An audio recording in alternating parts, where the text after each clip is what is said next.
welcome.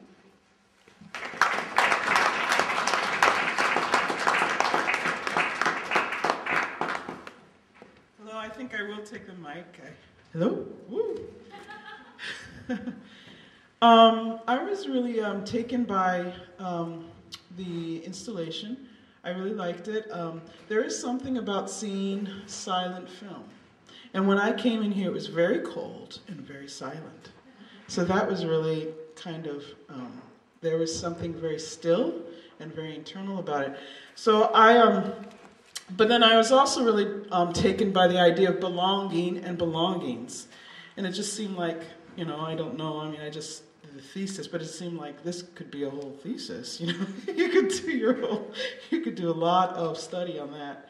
So the idea of film and belongings, and so I just put together something about how I thought maybe a film would go, and it kind of fills, there's one piece that's kind of backwards, but it kind of fills through this idea of first what you do, you have an idea and you have a film, and then you have, isn't there like a trailer or something, and then, and then it's publicized, and then there's a critique. So I'm going to put the critique first, because I thought it's more exciting that way. Besides, I'm a poet, we should do it backwards. And then, and that's about it. So thank you for the installation. Yeah. Critique. I told you, I did it first. So, the line, quote, "The film sugar-coated the downright inanity of American consumerism." Very good. Okay. "The sugar plum fairies are in despair, coated in caked icing, sporting ready-to-wear, dancing frantically in glib glamour poses, and shimmering in sparkling glint heels and robes. Sold to high-paying bidding machines." That's you guys. "A world of fashion, top-turvy schemes, the youth to look old this year, the old to look mean. So big cigar chums brandished wallets like soldiers, whose march has lost all ethical links. Their guns are of silver and gold and platinum, gluttonous fingers, swollen, hoarding, bloated, loaded. Again, twirling fairies in trouble and toil spew sugared images to every abode, manically faster and higher.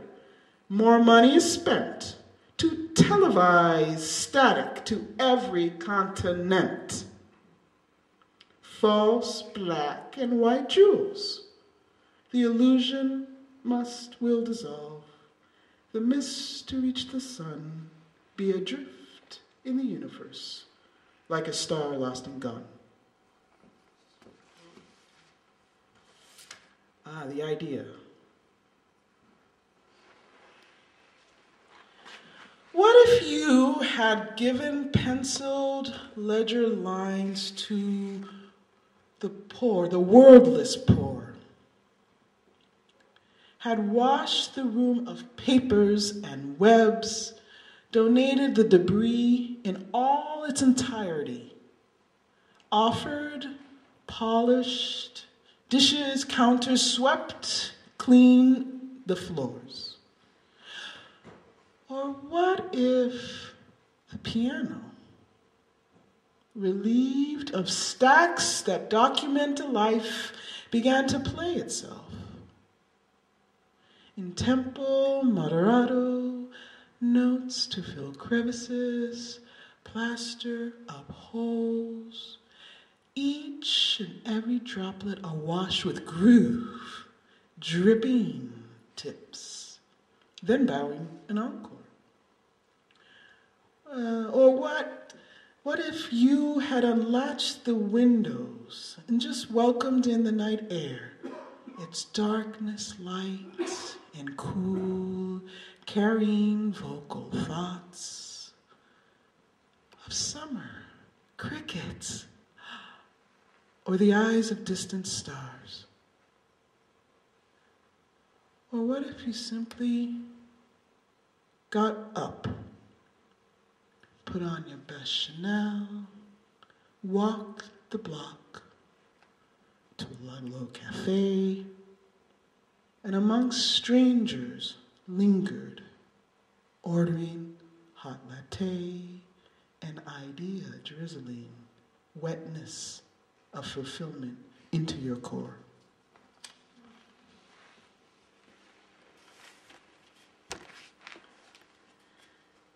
The trailer never has anything to do with anything, does it?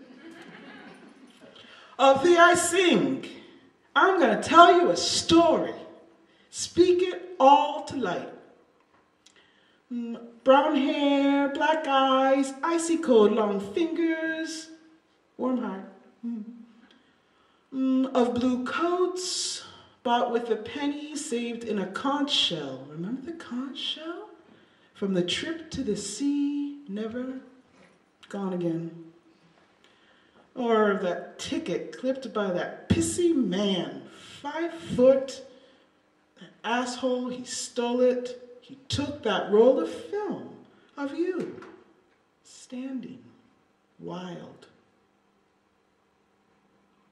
Of that Cracker Jack box I never liked, and Izod shirts I never wore, but oh, no, I wore just to fit in. Yeah, that's right. Or of lost papers stuffed behind cabinets, childish hand extolling the importance of being earnest. Of the I sing, of the I sing.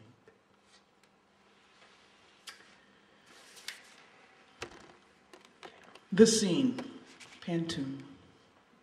The scene unpolished on the darkened screen, seated among debris in filmatic silence. She holds up classics, a rope, a box of Cracker Jacks, her hands outstretched towards the edging frame. At rest in silent film among debris, white, plastic, glue, jug, homely photos, spot, environ, and her hands outstretched towards the edging frame. How many possessions needed for a single woman and a man? Old cloths and rugs, lost keys, spot, environ. Roving eyes moves along cluttered home. How many possessions to make a man and a woman? A metal trinket spells dad, soccer shirt, a Rubik's Cube. Rambling glance of all hearth's belongings. Papers now useless document a life. A half-eaten jelly jam, a bra, some hangers, an odd-shaped fishing pole, I think. Clouds of junk circle like crows and flies. Can time-worn documents document a life? These held-up books and boxes will decay, and junk clouds circle heads in cold room only art can warm.